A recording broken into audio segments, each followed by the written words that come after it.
12 मे 2016 गुरुवार. आता तर मी या खिडकीजवळ माझी टेबल खुर्ची आणून ठेवली आहे. फार भारी वाटते इथं बसायला. आज कोकिळ काही दिसला नाही, पण तुरेवाल्या बुलबुलाचं जोडपं समोरच्या फांदीवर बराच वेळ गात बसलं होतं. अंजू मावशीने खास पक्ष्यांसाठी ठेवलेल्या चिनी मातीच्या भांड्यातील पाण्यात त्या दोघांनी बरीच दंगामस्ती केली. आमच्या जाईच्या वेलीमध्ये तारेच्या कुंपणाजवळ बुलबुलाने गोल खोलगट वाटीसारख्या काड्यांचं घरटं केलं होतं.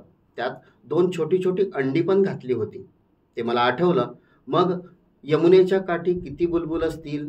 1 तरी, 2 तरी असतील असं मी गुणगुणू लागले. वाह, बुलबुल काय, बाळकैऱ्या काय, कोकिळा काय, शिवाय खुर्चीवर एका जागी बसून मी आईने दिलेली पुस्तकं चाळत बसते. आईच्या मते मी बऱ्यापैकी सुधारते. तिने बाबाला माझ्याबद्दल अशाच प्रकारचं काहीतरी सांगताना मी हळूच ऐकलं आणि मी खुशीत ओरडले, "कू हो."